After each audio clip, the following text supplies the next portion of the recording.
Hello and welcome to Comic Drake, where I talk about comic books and my name is Drake. Vibranium is a very versatile metal and it's used in a plethora of different ways in Wakandan technology. And hell, the stuff can even be used as a magical conduit, but its main property has a lot to do with its name. It absorbs vibrations. Then there's the Flash from DC Comics. He doesn't just go fast. In fact, his main power is that he can control vibrations. And one of the main applications of this power is that he can vibrate so fast that he goes through solid objects. But could he vibrate through vibranium? Would the metal just absorb it all? Let's take a look.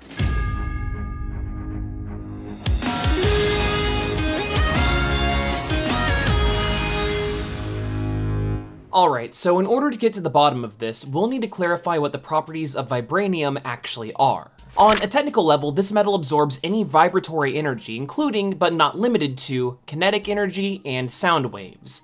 Easy enough. Now, let's look at the Flash and check out how his powers work. Well, in DC Comics, everything vibrates at a different frequency. This means that two objects can occupy the same physical space if their vibrational frequencies are different. When doing it just right, this allows a speedster to effortlessly phase through solid objects. But if done incorrectly or poorly, this can trap them inside of the object or cause it to explode with the kinetic energy left in their wake once they're done phasing. As far as I know with my extensive research, there hasn't been any material that the Flash hasn't been able to vibrate through. Like, you'd think that even as a plot device, that would be an easy way to counter him, much like how Captain Cold's gun can slow the Flash down. Stone?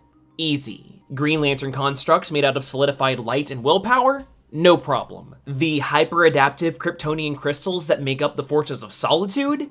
It's tricky, hard to navigate, and puts great strain on his body, but yeah, it's totally doable. Vibranium should, in theory though, just keep absorbing the Flash as he phases through it, constantly getting stronger in the process. Take a look at this passage from the official handbook of the Marvel Universe. Outside vibratory energy is stored within the bonds between the molecules making up the vibranium. As a result, a chunk of vibranium which had absorbed a considerable amount of vibratory energy would be exceedingly hard to demolish. That doesn't mean indestructible though. This is backed up when the handbook went on to say, there are limits to the capacity of vibranium to absorb vibratory energy, although the exact extent of these limits has not yet been determined.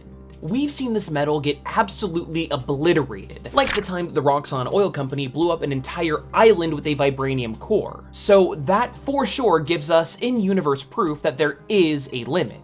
Based on this logic, it really seems like the only thing preventing the Flash from phasing through vibranium is the metal constantly absorbing his vibrations and blowing up like an overfilled water balloon in the process. Honestly, even if it survived the phasing, I would be really surprised if the vibranium didn't immediately blow up afterwards.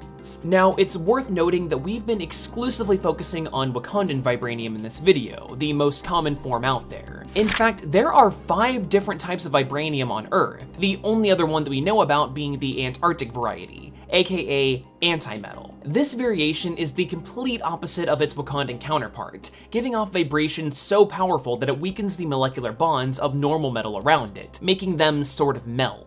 In theory, this would be much harder for the Flash to overcome, as he'd have to actively fight off the vibrations emanating from the antimetal. However, there is one very overlooked material that might actually prevent the Flash from phasing through it: the artificial vibranium created by Horizon Labs, Reverbium. This stuff reflects and amplifies vibrations, so if the Flash tried to phase through it, then the Reverbium should push him back twice as hard. Also, and granted this is just personal speculation, we've seen Vi be able to disrupt the powers of a speedster named Bartor by blasting him with his own vibrational energy. That might just mean that the waves emitted by the Reverbium might work in much the same fashion, kind of temporarily disrupting the Flash's powers, and again, not letting him go through it. Yeah, there's no real way around the fact that the Flash can definitely vibrate through normal vibranium.